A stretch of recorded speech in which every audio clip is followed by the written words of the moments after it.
The Xbox experience is coming to handhelds. Yeah, you heard that right. Microsoft and Asus just announced the new ROG Xbox Ally X. While it carries over a lot from last year's model, the ROG Ally X, but there are also some notable upgrades worth talking about. Whether you're curious about what's changed or what stayed the same, we've put together a quick comparison in this video to help you see how these new handhelds stack up.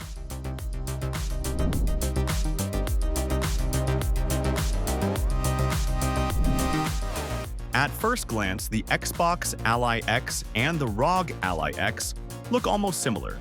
They both have a 7-inch 120Hz touchscreen with VRR support and have that sleek, slightly futuristic vibe Asus is known for. But the Xbox Ally X changed the formula just enough to make a noticeable difference. The biggest upgrade in design? The grips. The Xbox Ally X has more pronounced ergonomic grips compared to the ROG Ally X. It's a small design choice, but for anyone who plays longer sessions or travels a lot, this could make it a more comfortable device to hold over time. The button and casing layout are almost identical to the ROG Ally X, but the Xbox Ally X sneaks in a dedicated Xbox button. Perfect if you're deep in the Xbox ecosystem and want quick access to that familiar interface. Meanwhile, the ROG Ally X keeps it classic. It has slightly less aggressive curves and simpler grips, which still feel good in hand, just not as sculpted. Plus, the larger ABXY buttons and joysticks on both devices are satisfying to use. But Asus has kept the back buttons low profile and out of the way on the Ally X. Great for avoiding accidental presses. So, if comfort and Xbox branding matter to you, the Xbox Ally X just feels slightly better here. Now, let's check out what these two offer. The new Xbox Ally X comes with AMD's latest Ryzen Z2 Extreme chip, while the ROG Ally X still uses the Ryzen Z1 Extreme. Now, the Z1 Extreme is still a powerful chip, but the Z2 is technically newer and a bit more capable, especially for heavier multitasking or newer, more demanding games. Both the Ally X and Xbox Ally X have 24 gigs of RAM, so they're similar in that way. However, the Ally X has more storage options since users can choose between a 1TB or a more expensive 2TB SSD configuration. As of right now, the Xbox Ally X is only available with a 1TB SSD. And of course, both devices also have a microSD card slot, so you can easily add more game file space using one of the best ROG Ally microSD cards. And they both come with USB 4 and USB-C ports, which makes docking or adding accessories easy.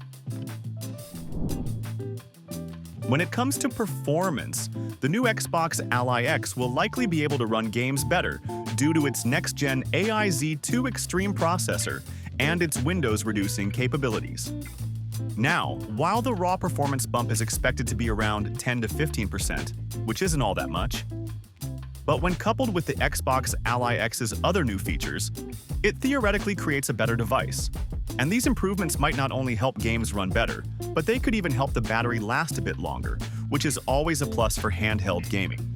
Of course, we'll have to put it through real-world testing to confirm how much of a difference it truly makes, but things are looking promising.